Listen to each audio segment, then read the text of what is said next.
Il est 9 h devant la gare de Strasbourg, à quelques heures de la signature de la convention TER entre la région Alsace et la SNCF. Les militants d'Europe Écologie endossent l'espace d'un instant le rôle d'agent. Pas de contrôle, mais une distribution de billets de train à des prix exorbitants.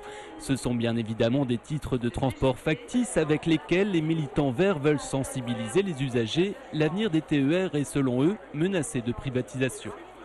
Nous savons que la majorité actuelle prépare, a dans les tuyaux un projet de mise en concurrence, de privatisation partielle d'une partie du service TER. Et ça nous semble particulièrement contre-productif au moment où ce dont on a besoin, c'est de services publics ferroviaires performants, c'est que beaucoup plus d'usagers puissent profiter des transports collectifs. Pour cela, on a besoin d'une vraie mobilisation publique. C'est vraiment pas le moment de brader, de démanteler les TER.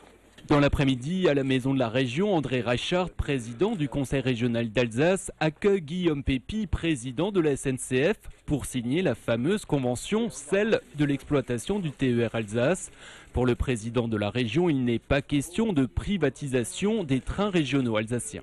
On a eu une grande discussion au moment où on a élaboré cette convention. Est-ce qu'il faut ou non une clause ouvrant la possibilité à la concurrence de l'une ou l'autre ligne? Le conseil régional a fini par décider que non, donc il n'y a pas de clause d'ouverture à la concurrence dans la convention. Cette convention couvre la période 2010-2018, elle s'inscrit dans la continuité de la précédente avec une attention particulière portée à l'aménagement du territoire et au développement durable.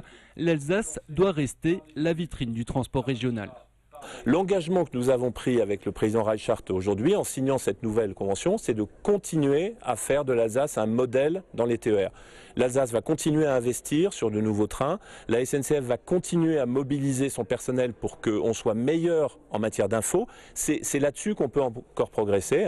L'info en situation perturbée, ça reste pour nous un domaine de progrès et je m'engage aujourd'hui vis-à-vis des Alsaciens à ce qu'on fasse une bien meilleure information dans les mois et les années à venir. C'est notre petit talon d'Achille. Cette signature de convention intervient en pleine polémique. Le quotidien Les Échos laissait entendre lundi que la SNCF pourrait supprimer certaines lignes de TGV ou réduire l'offre, par exemple sur l'axe Strasbourg-Lille.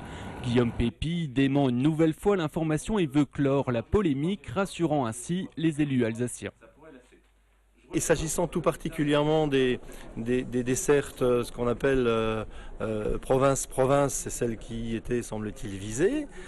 Vous avez entendu le président de la SNCF dire très clairement que ce sont des dessertes qui sont en train de monter en puissance, qui ne fonctionnent pas encore de la même façon que la ligne Paris-Strasbourg, mais qui sont pas loin des 60% de taux de remplissage.